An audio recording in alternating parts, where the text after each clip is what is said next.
Do you think that, brands, agency, anyone who's interacting with it really understand what it can and can't do? I hear both. That people both under and overestimate what you can do with AI right now.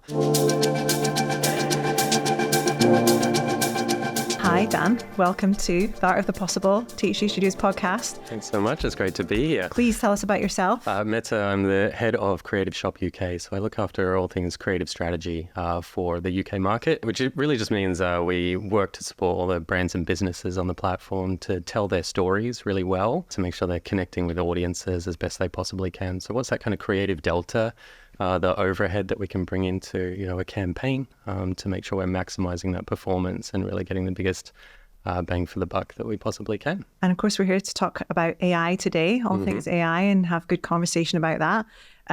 What's been your journey for Meta in terms of AI? I first started intersecting with AI when I was a visual effects supervisor before joining Meta. From there, I started branching out into a bit of augmented reality and virtual reality as well. And of course, AI and machine learning is fundamental to the computer vision models that power a lot of AR and VR as well. From there, it was about 5.5 years ago that Meta came knocking, and I joined Meta originally on the product team for Metaspark AR and helping to build the augmented reality software again. Like a lot of the computer vision models for augmented reality are really based on machine learning. It's how they're built and how a computer comes to understand the world and what it's seeing. And then working on the product team, I was really helping creators to focus on the software. Does the software support the creative ambition of a creator who's using that software to build something either for fun, for art purposes, or indeed for a brand and a part of a brand campaign? And from there, to bring all those worlds together, I moved into Meta's Creative Shop, focusing on creative strategy, where we kind of bridge those worlds. What's possible on the platform right now? What are the new products that are coming online across Meta platforms? And then how can a brand use those to tell their story and connect as best they possibly can? And so after joining Creative Shop, obviously, over time, AI has become a bigger and bigger thing. And through that space, we can focus on campaigns and how we can bring AI into a campaign as it is. But then we also look at, the products themselves, and we can get involved in helping to shape those products. So I've been quite involved over time, especially over the last couple of years, in developing the AI agents and how we train an agent to represent someone in their voice and, what they have to say.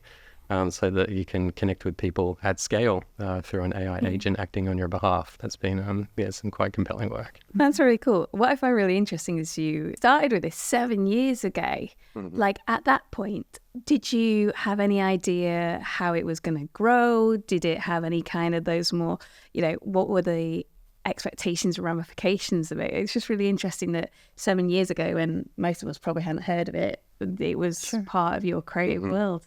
Yeah, I think when I started seeing these, tools coming online, and indeed trying to develop a couple of my own tools, I think at the time it was like, isn't this cool? Like, this is cool. Look at this new little discrete tool that solves a very specific problem in the creation pipeline. I think what I didn't quite anticipate is the exponential growth and the exponential progress that's now happening, and it's really compounding and compounding and compounding over time. So the pace of change is just incredible. And you called it like a cool tool 7 years ago. How would you phrase it now? I mean, AI, just as we were saying before we started rolling, is a really, really broad term. And so I wouldn't really call AI itself a tool at this point in time. No. I think it's a way of approaching your work. But there are so many tools that are built on AI. I would still call them cool. I love them. I would still call it cool as well. Yeah, absolutely. But I would call them disruptive. I would call them powerful. Sure. I would call them exciting. Which I think is really interesting, because then it can, kind of takes them thinking about how it can be disruptive and helpful and powerful within the creative process. I mean, we're seeing it here at Studios of how we can use it. But how about for you? How do you see that AI can really enable that creative process? AI is really, really good at doing things that we have to do over and over again. Yeah. That's how we generate the data set that we train AI on. You need to have a lot of data, and that comes from something having been done many, many times. And I think, therefore, a lot of the AI tools that are out there right now are really good at helping you get done the boring things that you have to do over and over and over again that are really labor intensive, not particularly creatively rewarding to actually do, and tend to just get in the way of you getting your work done. And the creatively rewarding bits that you really wish you could just get to. And so I find a lot of AI tools at the moment really help you just kind of compress your production schedules and, really reduce the amount of time you have to spend on those boring parts so you can focus on the bits that are more interesting. We're also seeing in terms of operations, the AI can be applied to every stage of the process, not just the creative process. But it certainly does help, doesn't it? The speed at which this is changed and is evolving and is still evolving. And I was thinking about this last night, and it's a bit of a love affair, isn't it? It's hot and fast, supercharged at the start. Everyone's so excited about it, rapid pace. Everyone's getting involved. But now, in reality, I feel like we're in this next phase of our relationship with it, where we're saying, okay, but how are we using this in reality? So to your point in the creative process, actually, how are we creating meaningful content then? And how are our creatives evolving their processes to be able to get the best out of the technology? Because the technology is moving all the time as well. So we're constantly having to adapt. So, I mean, further to your point, AI can be used not just for the creative process, but for the bits that are maybe more technical or precede the creative process. You could still argue that coding, for example, is very much a creative process. It's a creative endeavor, but we can use AI and generative large language models to help us code. However, the models themselves were built with code. So it means we can use the tools to help us build the tools. And the better the tools get, the better we can build more tools. So it's just going to continue getting faster and faster. Yeah, exactly. It's an Ouroboros of technological development. Yeah. Jumping off from that, actually, there's a study by Accenture where they estimated that AI will increase productivity in the creative industry by around 40% by 2035. Do you agree with that? What are your thoughts on that statement there? I think it's probably conservative. I see a lot of this kind of AI development and the kind of rate of change is really analogous to what we experienced in the visual effects industry, for example. As software gets better and as hardware gets better, you can produce more shots, more visual effects sequences at cheaper cost and with fewer people.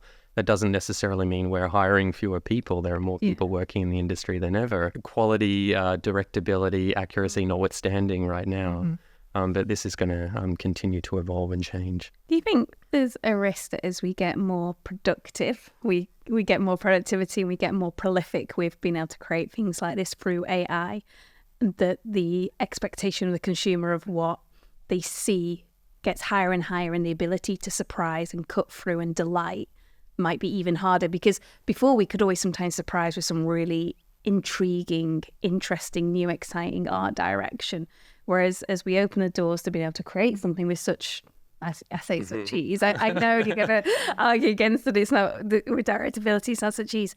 Is there a risk we're going to be almost flooding the market with almost too much creativity, with overproduction? Well, I mean, you look at any streaming platform right now and, the decision paralysis we have. We're trying to choose from the endless, pit of content that's there. Very fun pit, but, it's an endless catalogue nonetheless. I think this really speaks to the power of creativity, and where creativity then intersects with AI. Right. We can use an AI system, implement a process of kind of randomness as genesis, and just see what the system spits out. And maybe it's going to spit out something that's very attention grabbing and different and kind of cuts through. But I think it's really going to take a lot of human intuition and human creativity steering these tools to make those leaps and do something new. I'm seeing a trend at the moment of a lot of brands being very interested in stop motion animation, very labor intensive, very craft led type stuff, that does end up standing out. Further to your point, it looks different on the platform. It looks different out there in the culture, because there's such a saturation of, buzzy kind of AI imagery and synthetic imagery right now. As we see an increasing saturation of this, AI generated content, I think there will also be parallel increasing interest in things that are produced more with people's hands and through craft, in the same way that people still love listening to vinyl records. So I suppose that's really interesting, that actually AI isn't the death of creativity, but actually it's the era of originality and creativity now, because that's what has to happen if you want to win in the market. I see a lot of brands are excited, but I think a lot of brands are also cautious about using it in the right place at the right time, in the right way. There are, of course, across a lot of different models out there, considerations of things like copyright. So there are all the legalities and stuff that we're still discussing, debating as an industry.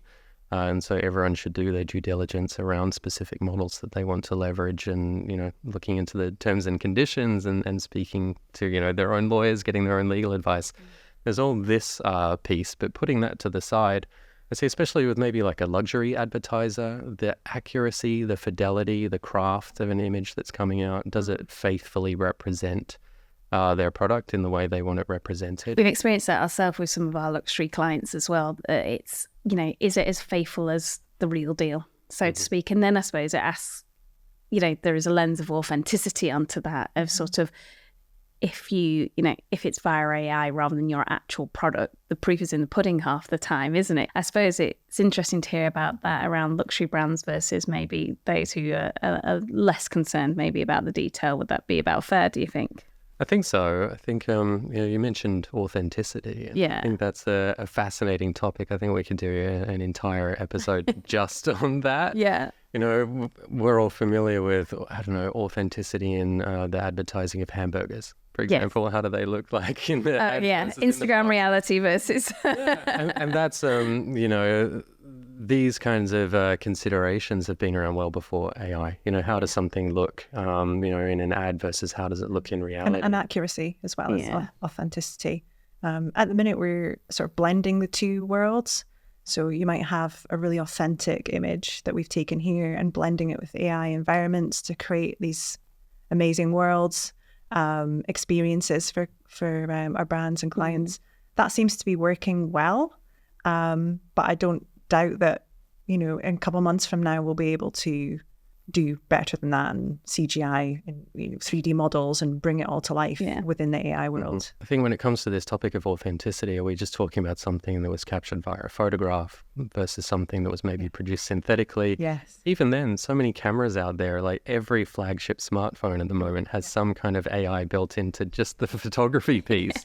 So AI is there whether we like it or not. So it very much is this kind of gray zone of what do we mean by authenticity, and what are the implications of that? I mean, to my mind, whether or not something is authentic or is creatively kind of resonant comes down to the reaction of the person who's receiving that content. If it speaks to an emotional truth, if it makes them feel something, if they connect to that content, then the way it was produced doesn't really matter. Do you think that Meta will move towards having consent to view AI image advertising as part of the future?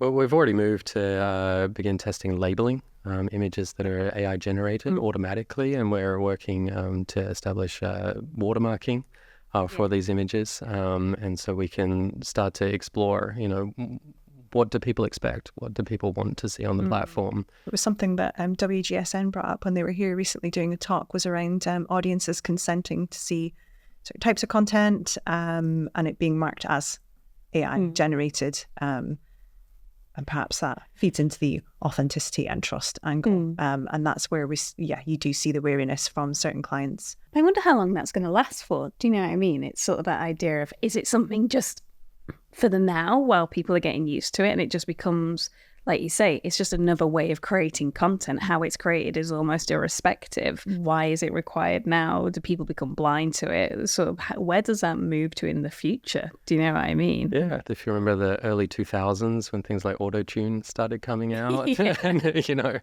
the first tracks that came out with like very obviously auto-tuned vocals, there was like moral outrage about what this means and what does this mean for a music artist. It's just absolute standard practice now. Of course, there are still lots of artists out there who you go and listen to them live and there's a difference, the ones who are using this software versus not. But I think tastes have changed around production methods for creative content, and I think they'll continue to do so. I think with any change, wherever, but particularly in the world of advertising and communications, like we've talked about, is that when change comes, the automatic reaction is sometimes no. change always inevitably leads to a no, and I don't like it, or it's different. But as it becomes normal and the norm and part of the day-to-day, it feels like it just becomes another part of technology and tools that we use to create great ideas and connect emotionally with humans. And it's as simple as that. Put all this alongside the appetite that we see, especially across meta platforms for like authentic, relatable content. And this is where creator content can come into it. Just someone with their phone shooting some content, posting it immediately. It becomes very human, very relatable, and there is an appetite, like a strong appetite for that kind of content as well. And we definitely encourage a lot of advertisers to consider bringing that type of unpolished, content where they've released the grip a little bit, and just let that content be what it is, so people can bring their own authentic voices into a campaign. And it really is a way that you can build trust as a brand as well. It's a far away. We're seeing that real, authentic user-generated content. And then just the other day, we were looking at something that was like super AI generated, like the opposite scale, where it was, fully futuristic, and there was no product there. It was just a kind of really artsy. Someone was having fun with it, right? Yeah. And I think that's what we see day in, day out, is but people are having fun creating ideas and using this to help them visualize. Which means it could be argued that it's not the era of AI, it's the era of creativity over the next decade. Sure. That's what we're going to see. I think what I'd be really interested in understanding from your point of view is, do you think that, brands, agency, anyone who's interacting with it really understand what it can and can't do? Do you know what I mean? Like the not to use this line, but the art of the possible. Yeah, I think I hear both, that people both under and overestimate what you can do with AI right now. And yeah, you have people think it's just a magic wand. You have people think, well, I can just, remove those 3 talents, those 3 artists, and I can just put a computer there and it's going to, job done. It's like, obviously, someone still needs to operate that, and it can only go so far. So no. So that's the overestimation. Yeah, that's very much the overestimation. Or that, we're going to click a couple of buttons and everything's going to be perfect. And, obviously it takes a bit more labor at the moment. All right. How about the underestimation that you've seen with AI? How have you seen that come through with clients? I think, building on your point there, the underestimation of, we just don't really see a place for it right now. Right. And maybe where they're entirely deploying more traditional kind of production methods, there are still ways that AI can show up in those discrete steps that really just compress your timelines. For example, writing a script. Yeah. It's great at it. And people are like, no. I prefer, something that's, being handwritten by a human. Yeah. And I don't know, what do we say then about spell check or like grammar check and these types of tools that are already technologically assisting us to get this writing done? Like, are you doing this on a typewriter? Yeah. Have you got a quill? Exactly. And so if I open up a blank page, you get that writer's block. You don't know where to start. Whereas if you can just spill your guts into a large language model and say, I'm trying to do this thing and blah, blah, blah, and help it, use it as an assistant to help you just arrange your thoughts and get started. I do this quite a lot. I'll build a deck, for example, because I think much more visually. I'll then give that deck to the multimodal large language model like Llama and say, hey, can you just turn this into some copy for me? It'll spit out a couple of paragraphs, and then I can take that as a starting point. I tend to not just take that and post it or send it off. No. But I will, sit there and go, okay, cool. I'm going to bring my own tone of voice into this. This doesn't have enough emojis or exclamation marks to sound like me. I need to tweak that up. Do you think there's sometimes a fear of where, particularly for creatives or strategists, where they feel like it's almost cheating and maybe not putting enough value in the thought process because it's like, well, I've not done the hard yards so much. Do you know what I mean? But, and maybe underestimating the value of their own lens on it and their own creativity. Yeah, I think that kind of purist look at, approach to the space, I think in the end might work against people. Yeah. And as you say, they might be overlooking their own skills that they do have. Coming back to this point around taste, that it takes an artist to understand when an image is good. Yes.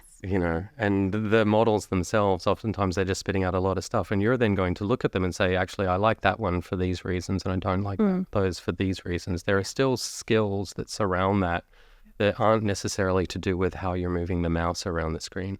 And I think that's a really important point as well, because the more we talk about AI, it doesn't, for me, take away the value or replace jobs. It actually elevates and shines a light on that your experience and craft and skill that technology can't replace is invaluable, and ever more so in this era than ever before. I think that's really well put, and I'm definitely in the same camp. I see people who are maybe feeling insecure or a bit vulnerable around these technologies. They're looking at it saying, oh, well, now anyone apparently can pick up this, consumer-facing tool, and then they can do what I do. Yeah. The person who is feeling maybe a bit vulnerable can still use those tools themselves, and so then they're head and shoulders above the people who are approaching them for the first time.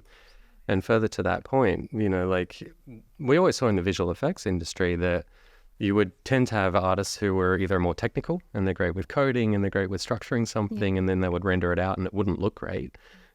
Or the artists who were more creatively very strong and they could always make something look really beautiful, but maybe they didn't approach it in the most efficient way. And we always spoke about the unicorns who could do both things, both things well. A really strong technical artist who could produce a beautiful render at the same time. Yeah, you're going to place a premium on that skill set inside one person. So if someone who is much more on the creative side doesn't know, for example, how to code and how to build a new tool that helps automate a process, they can now acquire that skill through AI much more easily. Creative can be automated. We can automate creative through AI, but creativity never will be. Oh, that's really nice. Okay, lovely. In the workforce of the future, or maybe it's even the workforce of now, what are the key skills that you think are vital? We spoke about knowledge of tools, and sort of that R&D element, that kind of curiosity about the tooling and experimenting and exploring and all of that. And we've set up an innovation labs here to do just that, to encourage our workforce to explore and experiment with these technologies in a really safe space. So we see that's really important for the workforce of the future, to make sure that they've got that sort of support there whilst they're testing these things. What do you see as the key skill set for the workforce of the future, or the workforce? Yeah, I mean, the word you mentioned, just saying curiosity. I think curiosity is absolutely table stakes for the workforce of the future. A sense of tenacity, of restlessness, about wanting to know what's next, and being willing to go after it and having that energy to do so. So much of the AI content that's out there, if you look across different platforms where people post, job updates and, hey, look at this new thing I've just created. Whenever people are sharing AI content, the majority of the time, the story being told about that content is like, isn't it cool that you can create this content with an AI tool? Like, that's the communication that's coming out of it.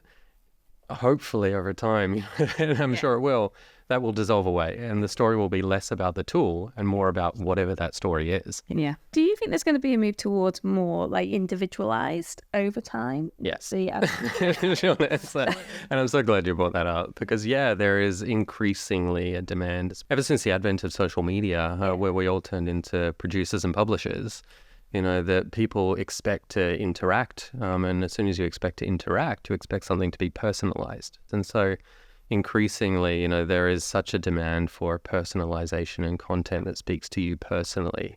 And so the way AI can be leveraged to create enough diversity of stories, enough diversity of assets that you can speak to people on their own terms and really resonate with the things that they personally care about and individualize that content, the more powerful that content's going to be. And that's number one piece of advice we're giving to a lot of brands right now, is work out how do you shift from one big monolithic idea, the big Christmas TVC, how do you shift from that to a system of ideas that land across a platform and connect with different communities in different ways. Further to this point on storytelling, we don't tell stories for the sake of telling stories. We tell stories to communicate something about ourselves to the rest of the world, because we want to connect with other people through those stories. And so there's always going to be a demand for things that we can connect with, things that we can use to establish a culture,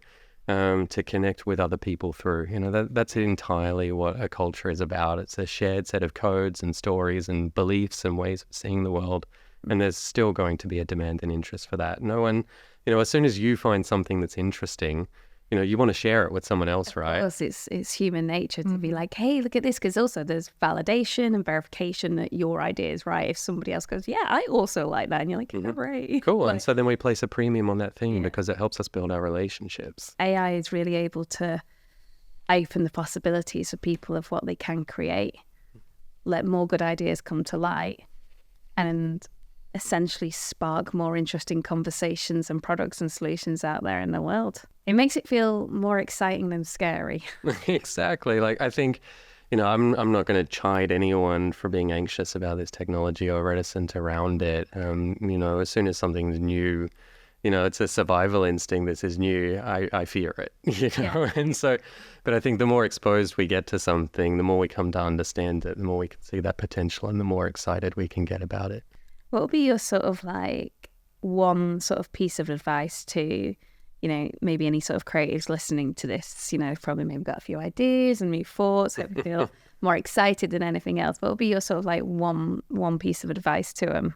I think it's advice to myself as well, because I forget it, but to pay attention to your workflows while you're working. And as you're going through the stages of getting your work done, do you find yourself at any particular stage where you're just bored by it and you're like, oh, I'm just dreading this. I don't enjoy this stage.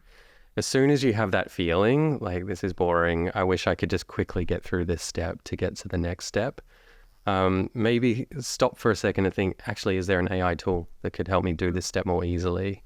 And maybe do a quick search, see what's out there, get curious, and then start playing with it, seeing if there's a way that you can maybe automate out a step that you don't want to do, that you're not looking forward to anyway. As we were saying, like, chances are that step is something very repetitive, or something that AI is really good at helping you do. And so beginning to then find ways to bring AI into your workflows in discrete, easy, kind of manageable ways is then going to help you start to string those together and become more and more powerful, and productive and efficient as a creative. Loving all the positivity.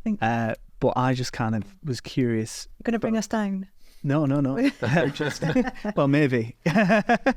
Depends how Dan answers. But essentially, I'm curious about touching on the scary aspect of AI, which we mentioned before. Obviously, we want to move past that, but there are a few things lingering in the air, big topics of conversation around, obviously, like losing jobs. Like McKinsey, for example, estimate that 15% of the workforce are going to be disrupted, essentially, through the integration of AI.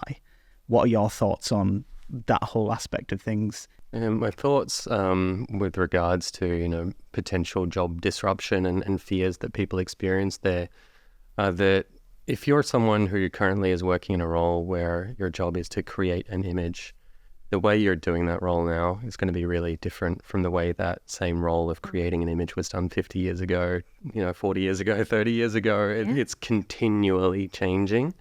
These new tools are just going to make it easier, to get your work done.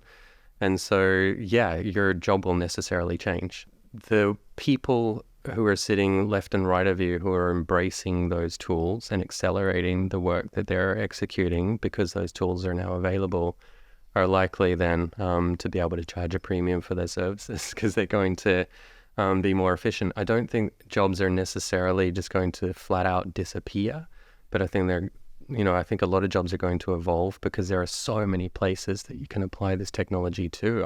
I'm hard pressed to find a role, couldn't be somehow accelerated or made easier through AI. I think there's definitely something in people evolving themselves and them skill sets and taking an active role in that rather than waiting for the technology to be brought to them, actually getting out there and seeking it.